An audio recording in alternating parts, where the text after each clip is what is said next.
Good morning, afternoon, or evening, depending upon the time of day for you. Thank you for taking the time to spend a few minutes with me. I do hope you find the experience entertaining as well as educational. Before I begin, let me tell you a little about myself. Now, when I give speeches, this part is usually done by another person who introduces me. So you'll pardon me if this sounds a bit pretentious, but my advisors have told me this is what I should say. My name is John Fall.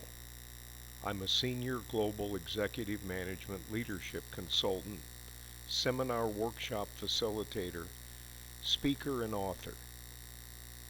I have over 4 decades of experience with organizations ranging in size from a few hundred employees to hundreds of thousands worldwide.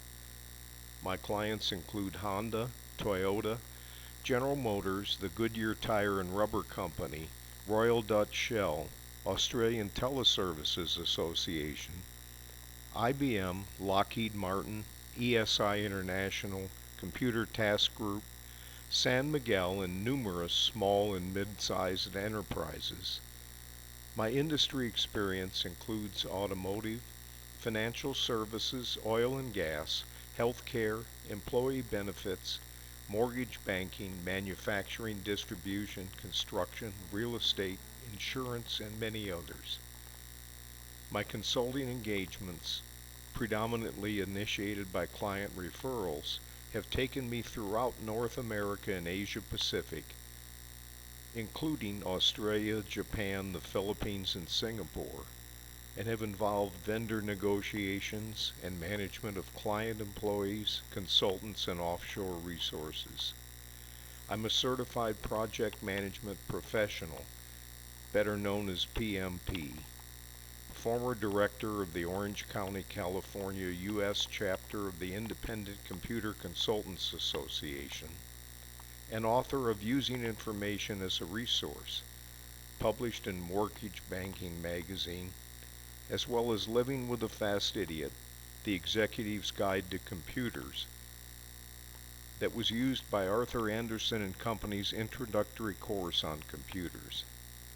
I created and conducted a seminar workshop, How to Select and Install Information Technology, a Management Perspective, for the International Foundation of Employee Benefit Plans Automation Institute in Palm Springs, California in the U.S., and a workshop entitled How to Implement an E-Strategy for the Australian Teleservices Association in Sydney, Australia.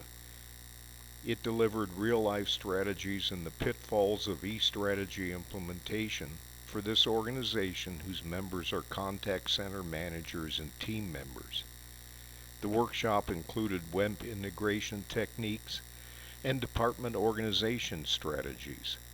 I also developed and addressed a speech to high school students, What's Your Dream?, at the De La Salle College of St. Benilde Choose IT, Discover and Learn Your Future conference in Manila in the Philippines.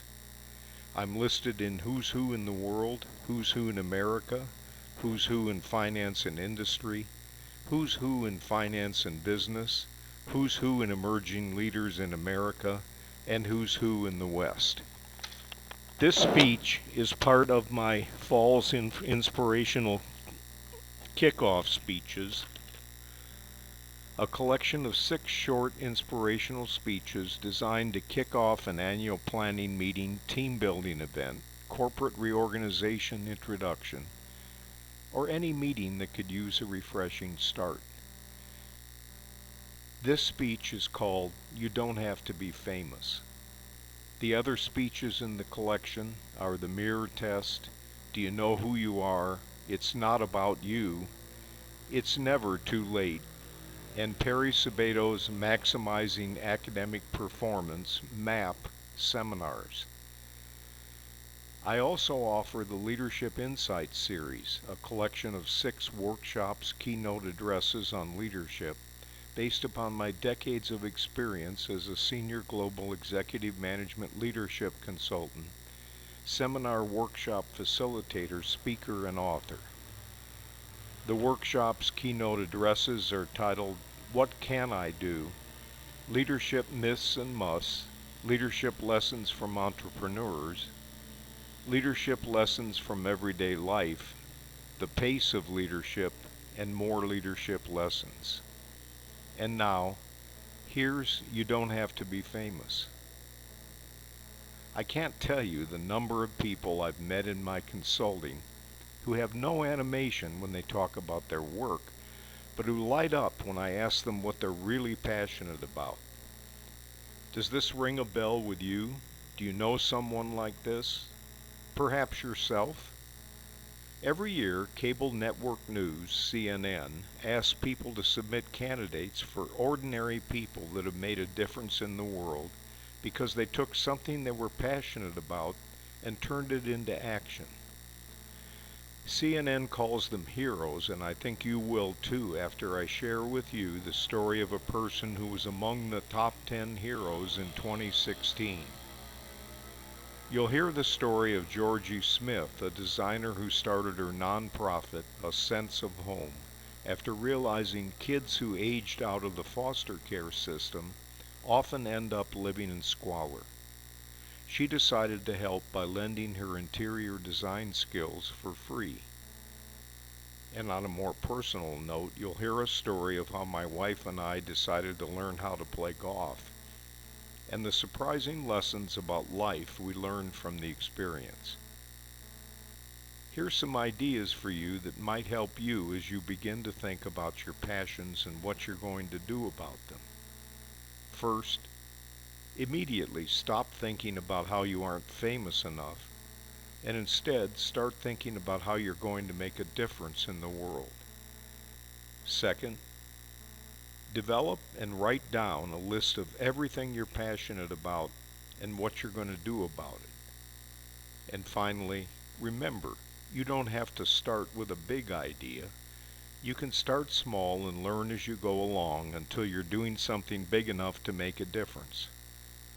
And now, for the story about the 2016 hero, Georgie Smith, and what she's done for foster children. Georgie Smith was working as a designer and chef in Los Angeles when a young man named Barry sought her out. He was 23 years old, living on his own after growing up in the foster care system. I went to see him living in his apartment amongst black garbage bags, Smith said. It was unacceptable. I immediately thought of my nephew, who was around the same age, and I did what I would do for him. Los Angeles County has the largest foster youth population in the United States. At 18 to 21 years old, they age out of the system, often with no family, financial, or community support, and the odds are stacked against them. Statistics show that many former foster youth will experience homelessness, poverty, or incarceration, along with higher rates of suicide, teen pregnancy, and drug addiction. They're out on their own, said Smith, 47. They finally get to that amazing place of having their own space, and then they're sleeping on the floor. In 2014, Smith gathered a team of volunteers, collected donated furniture and household items, and transformed Barry's makeshift living space into a real home. The experience led Smith to start A Sense of Home. The nonprofit has since created comfortable living spaces for 130 young people who have aged out of the system. These kids have such resilience and are so inspiring. They are so incredibly positive and hopeful, Smith said. I just feel it's incumbent upon us, the community, to be their village. If you do want to learn more about Georgie Smith, as well as other CNN heroes, go to the CNN website where you'll find the stories complete with pictures and video. And now, before I finish, here's the story I promised you earlier. It's a story about when my wife and I took golf lessons, thinking we might change from tennis to golf since we were going to be living within walking distance from the first tee of the golf course. The story is titled Just Hit Another Ball and is taken from my book, And Then There Were Stories, Lessons from a Lifetime of Leadership. The book is available on Amazon.com in both print and electronic Kindle editions. Since my wife and I were getting on in years, that's a euphemism for getting old in case you haven't heard the expression, we decided we better find something besides tennis to keep us occupied and fit when we retired. We liked to watch golf on television and decided we'd try our hand at it. We had no idea what we were in for. For those of you who play, our hats are off to you. And for those of you who don't and would like a lesson in humility, I suggest you try it. For something that looks simple when the professionals do it on television, it's an unbelievably complicated sport. We tried first to get some books and hit some balls at the driving range. And while the books we found worked for us later, they weren't too complicated to help much at the beginning. So we decided to go to a place where they sold golf clubs and see what we could pick up there. We were lucky enough to go the same day that the owner, Roger, a former golf professional, was there. He watched us hit a few balls with one of his clubs, and then he said in his mild-mannered way, "I think I can help you." As you might imagine, there's never been more of an understatement. If anyone needed help, it was us. Roger started us with the basics: how to grip the club, how to line up the ball, where to place your feet, and how to swing. Fortunately, Roger was a very patient man. And my wife is a natural athlete, so she started to catch on much earlier than I did, which meant Roger could save his patience mostly for me. Roger first let me watch how he hit the ball. Then he put me in front of a mirror so I could see how it looked in comparison when I got set up and swung the club. It took a while before my swing began to even remotely resemble the way Roger's looked. Then I tried to hit a ball. We were at a driving range near Hollywood, California in the U.S., so fortunately people were more distracted by the celebrities that practiced there than my bad attempts at hitting the golf ball.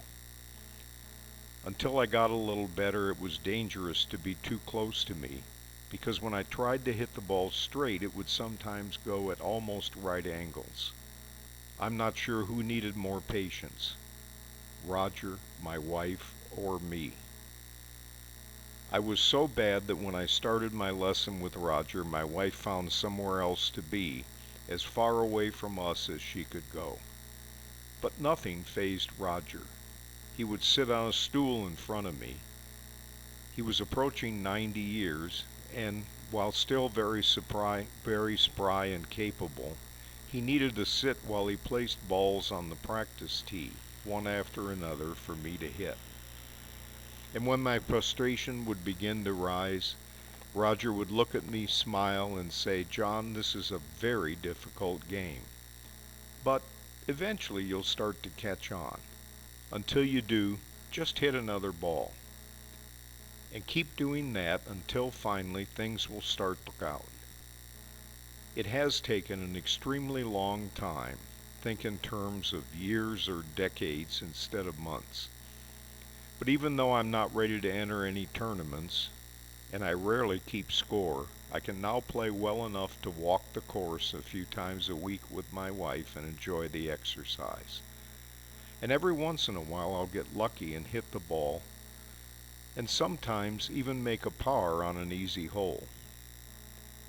But every time I make a particularly bad shot, I remember Roger, and I remember his advice: just hit another ball. It keeps the blood pressure down and makes the game enjoyable, even when I don't do well. The advice, of course, works for almost everything in life. Try it the next time you find yourself in a difficult and frustrating spot. It'll help you more than you might think. And thanks for letting me spend some time with you and to share my stories. If I left you learning for more, send me an email at jrfall, jrfall@yahoo.com, and I'll send you some information about the Leadership Insights series that I mentioned earlier. The Leadership Insights series is a collection of 6 workshops, keynote addresses based upon my book, and then there were stories, lessons from a lifetime of leadership. The book is available on Amazon.com in print and electronic Kindle editions. One of the seminars, Leadership Lessons from Everyday Life, includes stories behind the phrases, "Next time try working a little smarter," "Now let's put it all together," "Don't stop to admire your serve," and the story you heard today, "Just hit another ball." In the Leadership Lessons from Everyday Life workshop, the stories are interspersed with quotes from Dilbert, John F. Kennedy, the 35th President of the United States, Mahatma Gandhi, the preeminent leader of Indian nationalism in British-ruled India, who, employing non-violent civil disobedience, led India to independence and inspired movements for non-violent civil rights and freedom all across the world, as well as Winston Churchill. He was the Prime Minister of England during World War II, and Yogi Berra, the legendary baseball catcher, member of the U.S. Major League Baseball Hall of Fame and coach of the New York Yankees baseball team, known for his yogiisms, as well as Nelson Mandela, South African anti-apartheid activist, revolutionary, and politician, who served as President of South Africa from 1994 to 1999. The first to be elected in a fully representative multiracial election. The other workshops include What Can I Do?, Leadership Myths and Musts, Leadership Lessons from Entrepreneurs, The Pace of Leadership, and finally, More Leadership Lessons. Thanks again. I hope you enjoyed the stories and will not only learn some of the lessons yourself, but pass them on to your colleagues, because knowledge is one of the few things that increases when it is shared.